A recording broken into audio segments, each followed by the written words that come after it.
तो दोस्तों शुरू करते हैं आज की इंफॉर्मेशन न्यूज। पहली खबर आ रही है हमारे union ministry of road transport and highway से, जिन्होंने कहा है कि वो नया 6 लेन अर्बन एक्सटेंशन रोड 2 बनाएंगे दिल्ली के पास, जो द्वारका और बहादुरगढ़ के बीच के रूट के हिस्से में होगा। यहाँ पर NH1 बेसिकली द्वारका को कनेक्ट होगा और फिर बहादुर कनेक्ट होते हुए रिंग रोड फॉर्म करेगा।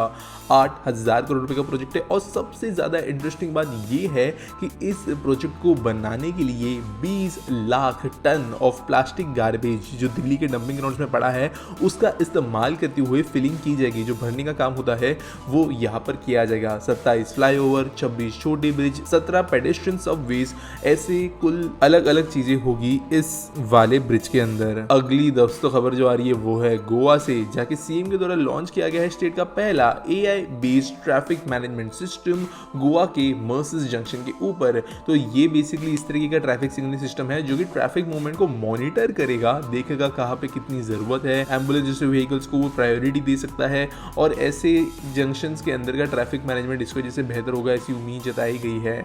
आने वाले समय में 16 और जंक्शंस पर ऐसा इंस्टॉलेशन किया जाएगा। अगली खबर दोस्तों आ रही कोलकाता से, जब स्टेट ने आइडेंटिफाई किया है 8,000 acres of used government land और पेस्टोरियल लैंड, जिसका इस्तेमाल वो करेंगे इंडस्ट्रीज, एनसीएलईज और रियल एस्टेट बनाने के लिए। तो दोस्तों आप जानते हो कि वेस्ट बंगाल थोड़ा इंडस्ट्रियलाइजेशन में पीछे रहा है बाकी स्टेट्स के हिसाब से, लेकिन अभी पिछले कुछ समय से बहुत ही ज्यादा तेजी से यहाँ पर काम चल रहा है कई अलग अलग चीजों के ऊपर।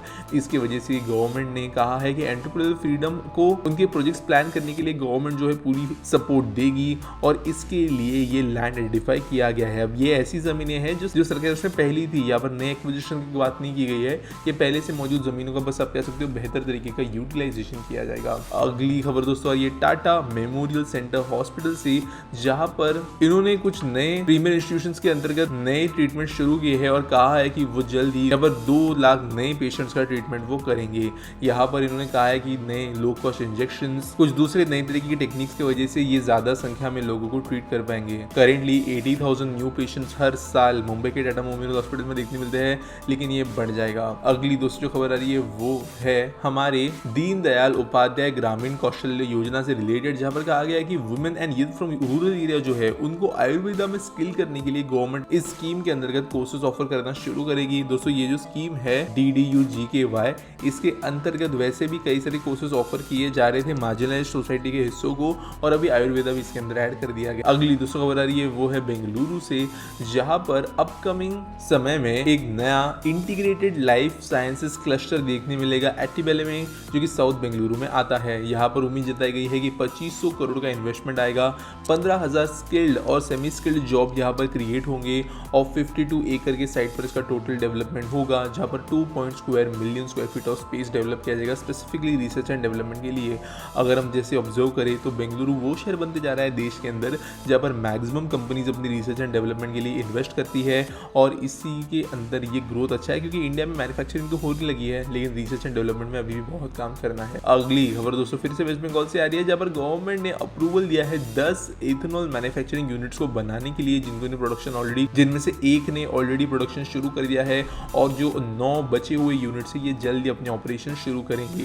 इसके लिए 1860 करोड़ रुपए की इनिशियल इन्वेस्टमेंट की गई है इस सेक्टर के अंदर। और आप जानते हो कि हमारे देश के अंदर जो पेट्रोल के अंदर इथेनॉल ब्लेंडिंग वाला काम है वो कुछ हद तक शुरू हो गया है कई अलग अलग स्टेट्स के अंदर, इसलिए इथेनॉल की डिमांड ऑब्वियसली बढ़ने वाली है और अभी इसी को देखते हुए गवर्नमेंट जो है धीरे धीरे इथेनॉल प्लांट्स बढ़ा रही है। वेस्ट बंगाल भी इसके अंदर आगे जा रहा है। अगली दोस्तों खबर जो आ रही है वो है नॉर्थ ईस्ट इंडिया से, जहां पर मेघालय को जल्द ही इलेक्ट्रिक ट्रेन का ऑपरेशन देखने मिलेगा फर्स्ट टाइम। तो दोस्तों 3 ऐसे स्टेट्स है नॉर्थ ईस्ट के अंदर जिन्होंने फर्स्ट टाइम ट्रेन 2014 के बाद में देखी थी, मेघालय उनमें से एक था। लेकिन अभी यहाँ पे इलेक्ट्रिफिकेशन का काम चल रहा था लाइंस के ऊपर, जहाँ पर 22.283 ट्रैक किलोमीटर लेंथ के स्ट्रेच में यहाँ पर इलेक्ट्रिफिकेशन काम कंप्लीट हो गया है, जहाँ पर धुंधई और मेहंदी पठार के बीच में ये काम किया गया है जो मार्च 15 को कंप्लीट हुआ। इसके वजह से होगा ये कि इलेक्ट्रिक ट्रेन, क्लीन ट्रेन जो डीजल का इस्तेमाल नहीं करेगी वो मेघालय तक जा पाएगी। अगली दोस्तों खबर आ रही है the Cochin shipyard limited limited से, जिन्होंने ऑर्डर रिसीव किया है 550 करोड़ के एक ग्लोबल लॉजिस्टिक्स प्रोवाइडर की तरफ से, और इनके लिए zero emission feeder container vessels बनाएंगे। तो दोस्तों कोचिन शिपयार्ड लिमिटेड दुनिया की उन कुछ कंपनीज में से है जिन्होंने इलेक्ट्रिक शिपिंग वेसल्स बनाया है। कोची मेट्रो के लिए उन्होंने वेसल्स बनाए थे और इसके लिए इनकी एक्सपर्टीज है जीरो एमिशन फीडर वेसल्स बनाने के लिए, और इसीलिए अब वो बहुत ज़्यादा ऐसे शिप्स बाहर के देश के अंदर भी बना के देंगे। वैसे तो प्रोजेक्ट जो है वो नॉर्वेजियन गवर्नमेंट की ग्रीन फंडिंग प्रोग्राम के अंतर्गत बनाया जाएगा। अगली दोस्तों जो खबर आ रही है वो है चंडीगढ़ से, और एक बड़ी खबर है जहाँ पर चंडीगढ़ मेट्रो के लिए फिर से इन प्रिंसिपल अप्रूवल दे दिया गया है। तो दोस्तों चंडीगढ़ में कुछ सालों पहले एक मेट्रो डिजाइन की गई थी, लेकिन अनफिजिबल उसे बताते हुए इस मेट्रो प्रोजेक्ट को कैंसिल कर दिया गया था। मेरे चैनल पे उसके बारे में एक डेडिकेटेड वीडियो भी है जहाँ पर उस मेट्रो प्रोजेक्ट को कैंसिल किया गया था। लेकिन अभी फिर से जो पंजाब हरियाणा के बीच में स्थित चंडीगढ़ शहर है और इसके आसपास में जो ग्रोथ हो रही है मोहाली पंचकुला जैसे एरियाज के अंदर, उसको देखते हुए ये नई मेट्रो रेल प्रोजेक्ट प्लान की गई है। अगली खबर दोस्तों रही है नोएडा के सेक्टर 18 मार्केट से, जिसको जल्दी रिफर्बिश कर दिया जाने वाला है और दिल्ली में जो फेमस कनॉट प्लेस है उस तरीके का एरिया यहाँ पर डेवलप किया जाएगा।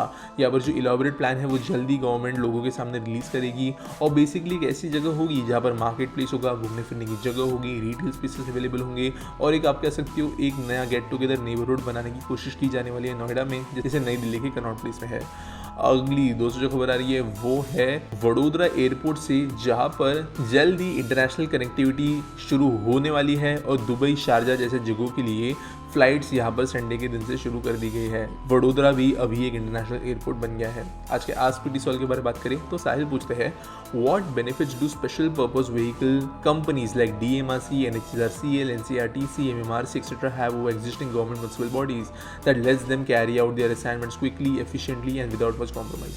तो देखो मैंने एक वीडियो बनाई थी दिल्ली मेट्रो की हिस्ट्री के ऊपर, जहाँ पर मैंने एक्सप्लेन किया था कि DMRC कैसे इंडिपेंडेंटली क्यों एस्टेब्लिश की गई। तो यहाँ पर थोड़ा शॉर्ट में एक्सप्लेन करता हूँ कि क्या होता है ये स्पेशल पर्पस व्हीकल। तो देखो फॉर एग्जांपल DMRC है, अब जनरली जब प्रोजेक्ट बनता है तो मल्टीपल ब्यूरोक्रेट्स के हाथ के नीचे से फाइल जाएगी, फिर उसके टेंडर्स निकलेंगे, टेंडर्स में ट्रांसपेरेंसी जो है वो में भी ज़्यादा नहीं रखी जा सकती, जो बजटिंग होगा फंडिंग का वो भी किसी गवर्नमेंट ब्यूरोक्रेट के अंदर अप्रूवल मिलने के बाद नहीं किया जा सकेगा, डायरेक्टली फंडिंग जो है वो किसी बॉडी को नहीं मिलती। अब जब जैसे स्पेशल पर्पस व्हीकल बनता है DMRC जैसा, तो इनके पास में कुछ पावर्स है, सारे के सारे ब्यूरोक्रेसी को बाईपास करते हुए इन पावर्स के अंतर्गत ये जो बजट उनको मेट्रो बनाने के लिए एलोकेट होता है उसके लिए जो भी डिसीजन लेने, कौन सा पैसा कहाँ पे लगाना है वो खुद डिसाइड कर सकते हैं।